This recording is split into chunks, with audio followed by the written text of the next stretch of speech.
So this all started when my friends keep asking me out, and whenever I say no, they always say, "What are you doing? Why are you always busy?" And after an hour of debating, I was finally convinced. So I want to show all of those people what I'm actually busy on so they can stop asking me, but to also show those of you curious about my editing workflow and schedule, even though, nobody asked, but yeah.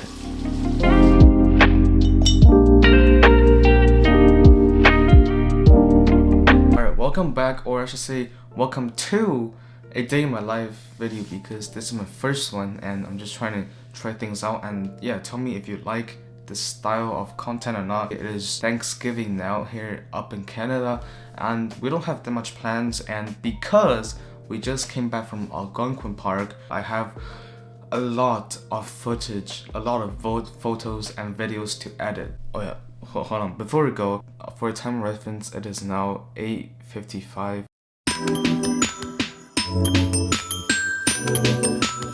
I know I'm gonna get so much hate on this coffee now, but hey, that's just how I like it. Alright, so it is currently 9:30 and I arrived at the studio. Well, technically, again, this is not my studio, it's just my basement. And this is where I work, this is where I work. Basically, that's what I only do in here. I just try to separate my personal life, like sleeping and working in two different spots. I used to work and sleep at the same space, which is my bedroom. But I just found that I am more productive if they're separated and I can do them more intensively, if that makes sense. So to start the day off strong, I spent the entire morning editing all the photos that I would take in Algonquin Park, whether that being pure landscape photos that I took or just some BTS footage that my mom took for me.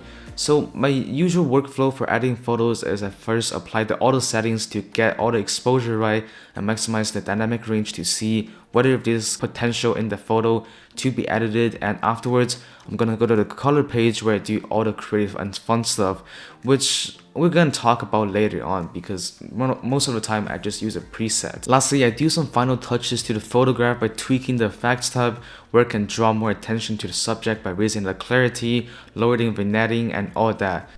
Alright, so I've been editing for about an hour now and I just want to quickly touch on something, and that is I'm making my own presets. And if you don't know what a preset is, it's basically a filter for your photos, but more advanced, and they're not filters.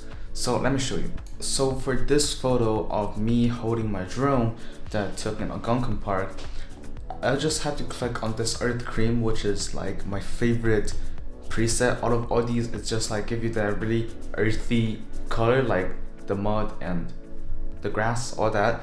I can just apply it and look how the color changes, right? I can just find the right amount. I think, oh, okay, this is really good, I like it, and yeah, I can just close it up, and yeah, there you have it, basically with one click. As random as this might sound, I decided to print one of my favorite drone shots that we took at Algonquin Park. It's just basically this road winding down out into the skyline, and I just really like this composition, and this car really just add more to it. But anyways, after a short social media break, I started the second work block of the day. So I opened a new folder that includes all the quote-unquote real estate photos that I took for the place that we lived in Algonquin. It was this amazing bubble house where you can live inside and you can see the outside crystal clear from the inside, and it's overall just a comfortable place to live in. Therefore, I decided to take some photos for them so they can put it on the website to promote them just for fun, so I can get like some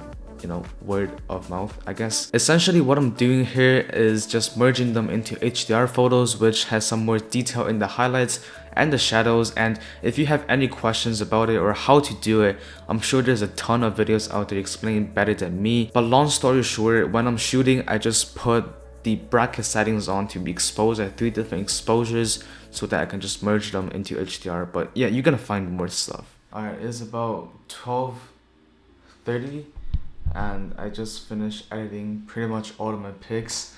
And one thing I want to mention is how I get to focus. So The biggest temptation is my iPad because it's the fastest, and my phone is not that fast. I just use it to like communicate to text, and there's no social media because it's super slow, and I don't like to scroll stuff on a slow device, right? I'm pretty sure none of us do.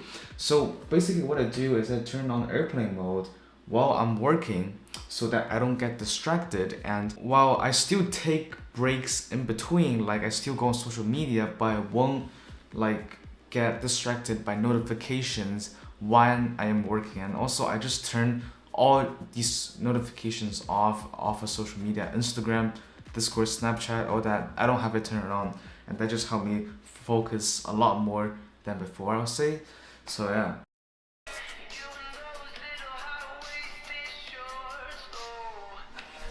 Yo, this is actually sick. I wonder what I can do. I think I'm gonna try to recreate this, to be honest. This looks pretty sick. Okay, although I'm not an advocate of social media at all, but I still constantly get inspired by the creatives that actually put an effort in their content. So I guess it all depends on how you use it. So what do you think? It took a couple tries, but I think it turned out pretty well. And if you want to check out more of my reels, definitely go follow me on Instagram. You and those little high-waisted shorts, oh.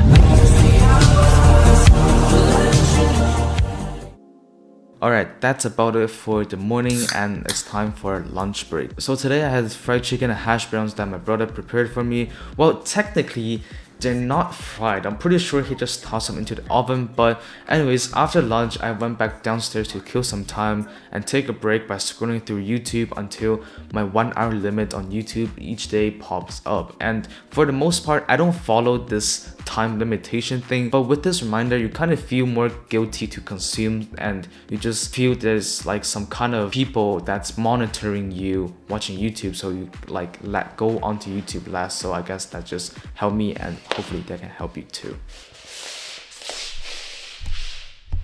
Alright, so it's currently about 2 p.m. as you're probably already seeing in the time lapse. But what I'm gonna do now is I'm gonna stop editing the photos, but actually start editing all the drone video clips, footages that I captured in Algonquin Park, and I want to make them into a short montage that I can put on to my website. Definitely go check it out. You see things I don't post here on YouTube, but more importantly, I want to show you how I approach a project when I look at the footages, like why I put this in here, why I remove this, why I cut this, and how do I get all of my resources. And so I hope this gives you some sort of insights, I guess. I already have the DaVinci open here, so let's just hop into it. The stage that I'm doing here is basically what I like to call the selection stage, where I choose what clip and what part of the clip I should pick in this video. Of course, I won't use all of them in the final edit, but what I'm doing here is just deleting all the clips that I would not use for sure. After scrubbing through all of these clips, I already have a general sense of how this video is gonna turn out, like what's the mood, the pace, and all of that. So the next part became really crucial, and that's selecting the music, and I use this platform called Artlist. Matter of fact, all of my music and sound effects that you hear in my videos are from this platform. Now, I'm not paid or anything, but I'm just simply trust the quality and library that they have for my projects. However, choosing the perfect song is still never an easy thing, and for me, I first landed on this very fast-paced classical genre music, I would say.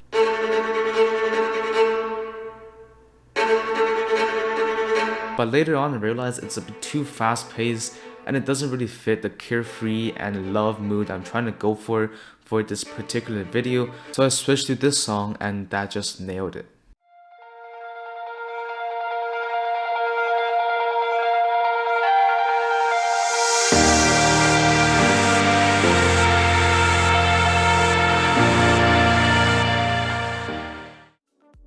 After 4 p.m, I decided to take a break and make some drifts. So recently I've been obsessed with this game. I guess it's the same with flying drones. You just have this sort of freedom in the air that makes this experience super liberating, and you just get this perspective and personality, I guess, that you never will when you're like on the physical ground and comparing to in the air or in a really fast car. Recommend is through lobbing the couple. Lobbing the groom is pretty easy. There's a lot of ways you can do it.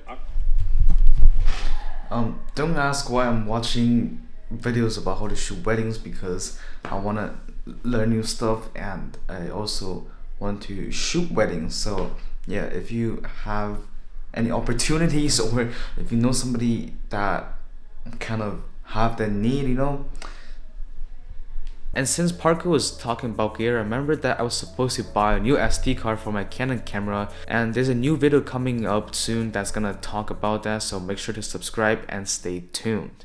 I basically stopped doing the creative work after 6 to have dinner and just give myself some time to explore and get inspired. And while I was surfing the web, I found out that I have a school assignment due tomorrow, so I instantly started grinding on that. So I guess the moral of the story is, no matter how talented you are at anything, you still gotta do your homework, man. That's just how it is. So